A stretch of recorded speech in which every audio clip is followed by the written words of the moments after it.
Sisyphus was a Greek god who became known for pushing a boulder uphill. And you might have seen a statue of him somewhere. The story goes that Sisyphus had cheated death. And so he was punished by having an eternal compulsion, which would compel him to want to roll this stone up to the top of a hill. And as soon as he got the stone up there to the top, then it would roll back down to the bottom again. And he would have to do the whole process over and over again, endlessly. The lesson there is that we need to learn how to have peace in our lives. We need to learn how to make peace with all of the different seasons in our life, including our mortality and the fact that we all have limits and that nothing carries on forever. When we aren't at peace with our lives, then we tend to try to cheat death in so many different ways.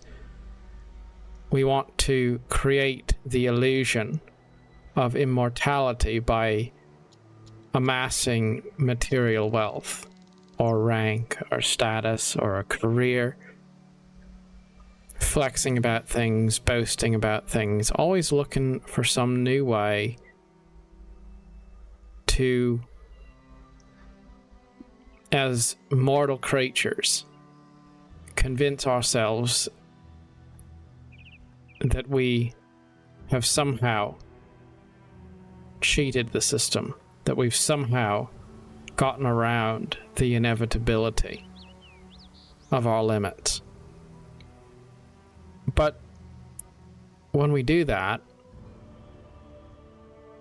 we don't really wind up cheating death, because we all wind up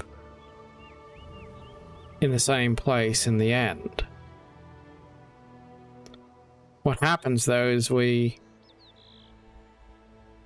give up the opportunity to have an enjoyable life in the moment.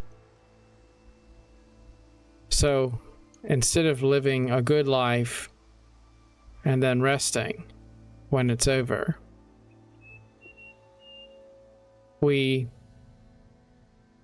live a life that's tormented by things that we have ourselves done, by things we can't find the strength to let go of. I was thinking about what sort of people I like to spend time with. What sort of people are fun to be around?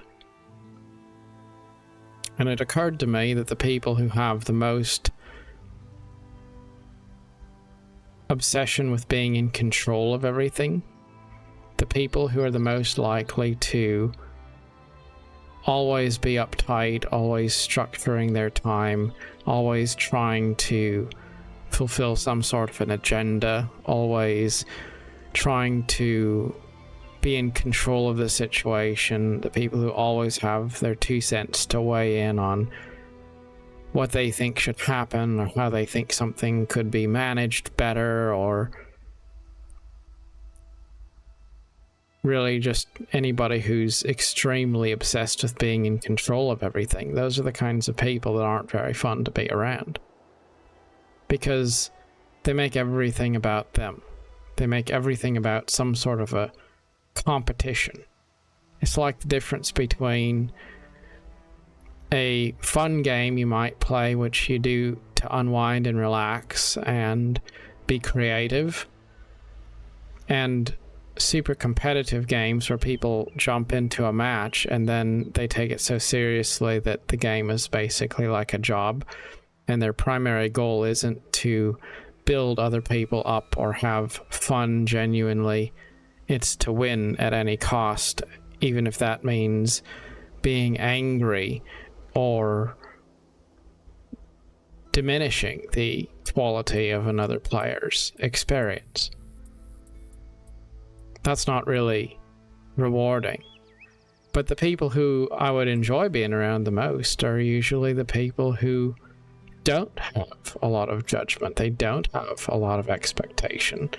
They're just enjoying life. And then you can take some time to just share the fellowship, and those are the kinds of people where an entire day can just go by in a blink and it doesn't feel like it was very long at all because you enjoyed their company. And it's really, really true that the people who make the most positive influence in our lives are usually people who are not very manipulative, people who have time, people who are more about enjoying the experience of life than they are about controlling the narrative surrounding their life or others. So it goes back to that principle that if you want to cheat death by sort of getting to God level, if you want to, if you will, win the unwinnable game, then not only do you not really win in the end, you also forfeit the opportunity to truly make a difference with the life that you do have. We all have compulsions. We all have things that suck us into that temptation to try to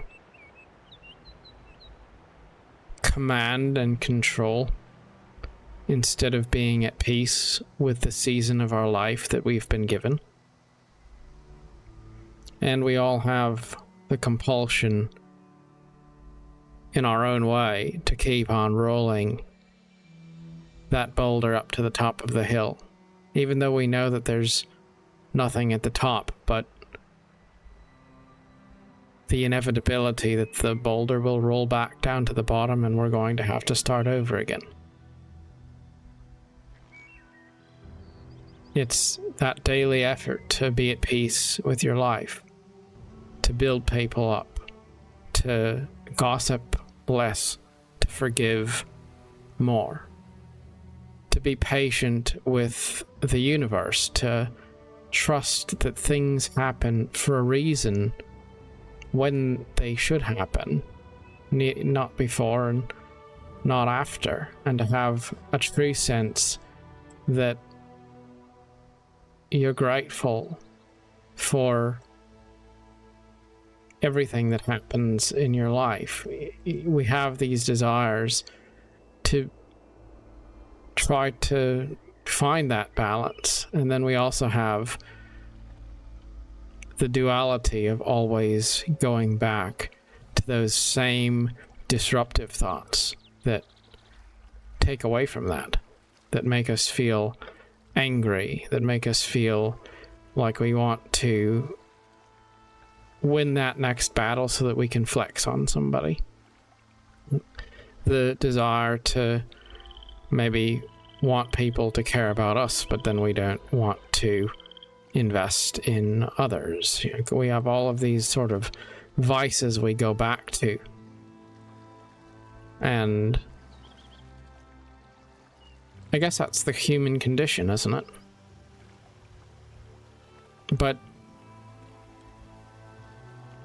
if I've learned anything, it's that the value of life isn't about the end game. It's about having a meaningful experience along the way. I think that it's interesting to draw a parallel to MMOs because I really have a fascination with MMO games. But the irony of this is I don't really enjoy playing them in a hardcore way at all. I like to log in and just do whatever. And I just don't enjoy chasing the progression. And I think I feel about the same way when it comes to life. Because the idea of just enjoying the experience along the way is a lot more rewarding all the time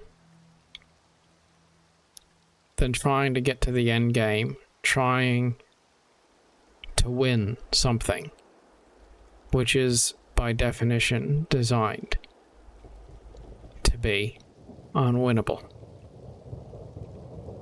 And I think it's better to enjoy the game every day that you play it than it is to think that it's miserable, but believe that if you can grind up to a certain level, then maybe it'll get fun after a while. That's like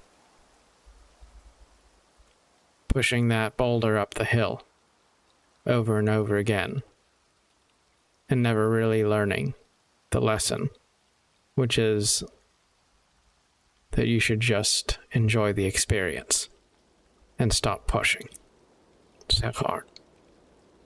Wherever you find yourself, good luck on your adventure. As always, till next time, thank you for watching.